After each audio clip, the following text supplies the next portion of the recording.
Today we are taking a look at the 2021 movie called The Black Phone, an adaptation of a short novel with the same name written by Joe Hill, who is, among other things, Stephen King's son, so a kid driving bike under the rain in a yellow raincoat is included. And instead of a creepy clown with red balloons, we get ourselves a creepy magician with black balloons. Movie opens up with a baseball game that initially feels like a waste of time, but ends up setting up one of the most badass moments in the entire movie. Our protagonist Finney is a Do I need to know baseball? What the fuck? Finney is a guy who throws the ball. I think it's called pitcher or something. And while he loses, he played well enough for his opponent Bruce to say, "Dude, man, your arm is mint. You almost had me." Good game. Good game. Which basically means that he has strong arm. However, soon after the game is over, we see Bruce smiling stupidly and waving at everyone when a black van appears. Someone known as the Grabber been kidnapping kids for a few months now. What? The flyer. Mr. Yamada's putting them up again. You don't think they're gonna find them, do you? Not how they want to. He's gonna be chopped into 1,000 little pieces. What the fuck? Finney and Gwen live together with their abusive alcoholic father, who appears to be a worker in a local nuclear factory. And along with getting psychologically damaged in home, Finney also struggles with being bullied in school. But a newly acquired friend by the name of Robin, who is a big Bruce Lee fan, stands up for him.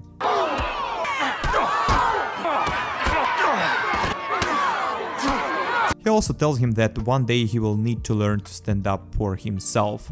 Because unlike in real world, where the most sensible option is always to avoid Mortal Kombat, this is a fucking school.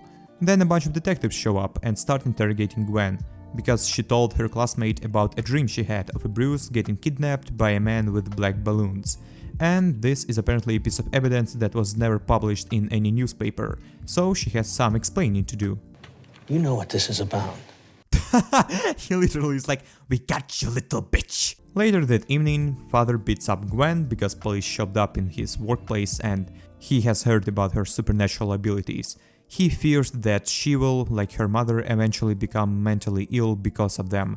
We are never told what the mother did, but it sounds like some kind of violent schizophrenic episode that took her away from the family. In the meantime, Robin goes to the actual Grabber in order to kick his ass.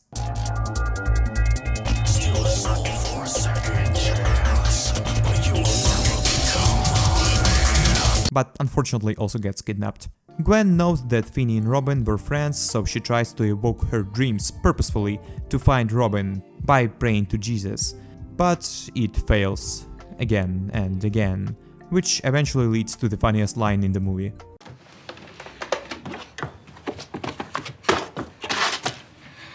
Jesus, what the fuck?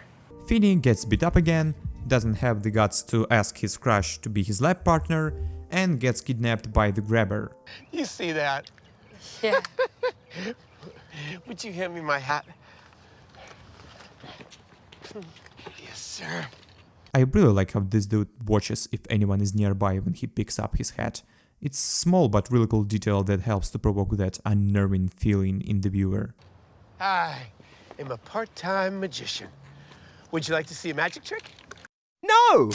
Finney ends up in the basement with a Grabber, who is not only doesn't want to kill him immediately, but also has an unexpected change of routine.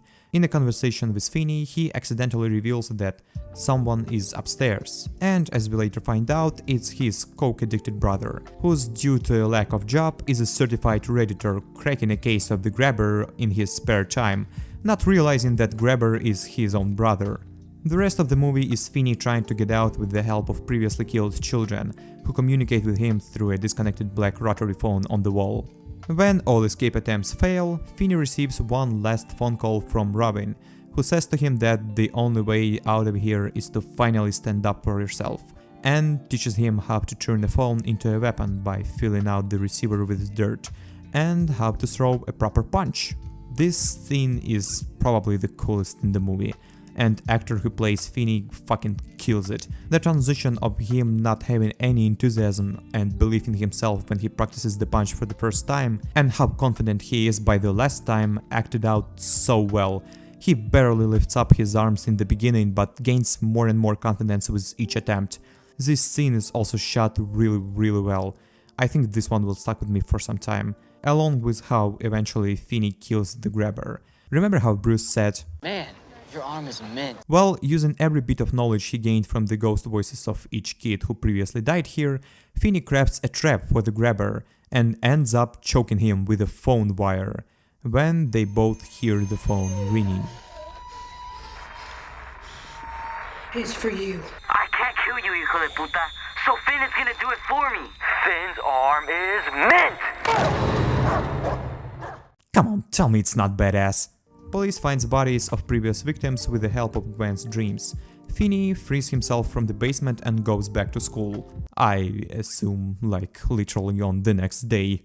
But before that, we get a glimpse of newly gained confidence of the boy. Their abusive father says how sorry he is and how glad he is that Finney is alive. But just by the look in his eyes, you can see that Finney is like, you know what, I can fuck you up now. And sure enough, back in school, all the bullies don't want to mess with the guy who choked the serial killer to death, and he outright goes to his crush and be like, What's up, bitch? honestly, it just made me laugh out loud. No emotional trauma whatsoever, just pure chat energy. And that's it. It was The Black Phone, a very cool premise with well enough execution. Thank you for watching. Now go and kill some serial killers, or you'll never ask your crush if she wants to cut frogs with you.